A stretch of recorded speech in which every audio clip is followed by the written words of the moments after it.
Inmediato la intervención de la asambleísta por Imbabura, Silvia Salgado. Que ha sido frases reiteradas en esta tarde y noche, y obviamente creo que es un punto de partida. Se ha planteado acá ir a una reconciliación nacional. Yo creo que ese debe de ser el punto, el horizonte a llegar. Pero es importante entender que se vuelve imposible llegar a una reconciliación nacional si no hay verdad sobre los hechos, si no hay justicia, si no hay reparación, va a ser imposible una reconciliación. Aquí también se ha hablado de que tiene que haber justicia, muy de acuerdo, debe ser el otro punto de acuerdo respecto de que con impunidad no hay justicia, pero con persecución tampoco hay justicia, señor presidente y pueblo ecuatoriano. Yo creo que la independencia de poderes, como acá se lo ha planteado, como el gran desafío de la democracia, tiene que ver hoy más que nunca transparentarse que todos los derechos humanos tienen que estar garantizados en este país. De todos los luchadores sociales, de todos quienes participaron, pero también de la oposición política. También son seres humanos y tienen derechos humanos. Es eso entonces las garantías que debemos de estar demandando. Señor presidente, yo quiero iniciar también diciendo de lo que aquí ha sido motivo de autocrítica que nos corresponde a todos, no solo a usted, presidente. Entiendo que sus exposiciones públicas dan cuenta de una posición personal, yo así lo asumo. Ser cauteloso y definir la posibilidad de un golpe fueron sus formas de concebir, de conceptualizar y de tomar una decisión. Permítame decirle, señor presidente, que muchos de los sectores no compartimos esa posición, aunque lo respetamos porque es su posición personal. Y lo digo esto, señor presidente, porque tenemos la obligación en todo momento de seguir recuperando este espacio democrático como válido. Porque cuando eso se pierda, ahí sí estaremos viviendo escenarios dictatoriales, escenarios de los cuales hacemos esfuerzo y deberíamos hacer esfuerzo por superarlos. Por eso, señor presidente, yo creo que el negar utilizar mecanismos de diálogo, que bien lo pudo plantear la Asamblea, sí fue necesario y oportuno, y ese vacío estará ahí. Sí creo que resguardar la democracia no es precisamente guardando silencio, sino por el contrario, propendiendo a que ese diálogo sea verdadero, a que todos los actores puedan estarlo. La Asamblea ya lo demostró, presidente, usted mismo lo demostró en el caso de los jubilados, cuando convocó a una mesa de trabajo a las autoridades y obligó a resolver un problema social que en pequeño implicaba un malestar grande. Por eso yo sí creo que hay que seguir buscando esos canales que nos permitan construir y hacer de la actividad política y de la precautela de la democracia la actividad permanente del diálogo verdadero. Diálogo verdadero porque tiene que ser con todos los actores. Yo quiero referirme, presidente, a algo que debe ser entendido como la causa y no simplemente quedarnos en los análisis de los efectos. Esta Asamblea, en este mismo momento, señor presidente, se reúne en condiciones de estado de excepción. Los hechos se dieron en estado de excepción. Y a lo mejor siga ese estado de excepción, entendiéndose como la posibilidad y el instrumento democrático, a lo mejor, porque está inclusive avalado por una Corte Constitucional, pero que no signifique que un gobierno puede, a punta de garrote, imprimir o imponer políticas económicas en este país que afectan a la mayoría del pueblo ecuatoriano. Nos parece fundamental decirlo, Porque, señor presidente, siguiendo la línea de tiempo, precisamente fueron anunciadas las medidas económicas el 3 de octubre. Y ese mismo día, pueblo ecuatoriano y Asamblea Nacional, ese mismo día, 6 horas después, fue decretado un estado de excepción. ¿Acaso eso era el mensaje de diálogo, de comprensión y de consenso social? No, señor presidente, eso no era el mensaje. No se puede imponer a fuerza de garrote o a fuerza de represión oficial. Cualquier política siempre va a tener consecuencias graves. Tener un estado de excepción o vivir un estado de excepción es vivir al filo de la navaja de acciones dictatoriales y de represión. Y eso es lo que pasó en este país. Y es importante anotarlo. Y ojalá, señor presidente, podamos tener en menos tiempo posible esta condición que vive el pueblo ecuatoriano. Porque los problemas no se han solucionado. Hay una mesa de diálogo, y bien decía el asambleísta Ronfle, él en su forma de concebir el problema y de defender su posición, el problema va más allá de estas acciones que hoy nos convocan a analizarlas y a encontrar y a dar respuestas. Va más allá en el sentido de que se trata precisamente de imponer un modelo económico en donde precisamente la expresión de ese modelo son las medidas anunciadas y que están por llegar a la Asamblea Nacional. ¿En qué condiciones se da un decreto de eliminar los subsidios a los combustibles? Aquí ha habido apertura para entender de la necesidad de políticas que permitan transparentar la economía. Y eso es importante, compañeras y compañeros asambleístas.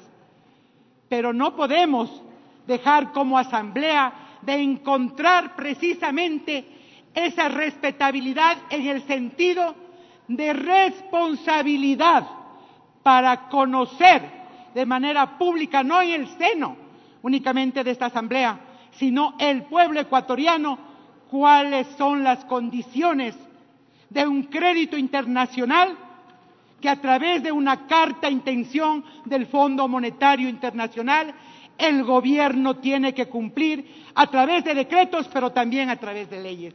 Eso justifica que nosotros tengamos que asumir el debate del contenido integral de cuáles son las condiciones del crédito que el gobierno asumió a través del Ministerio de Finanzas.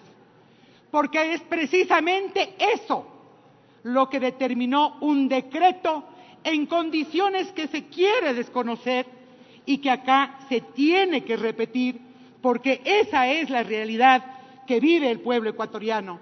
Una pobreza rural que pasó del 2016 de llegar al 38%, en el 2019 al 43%.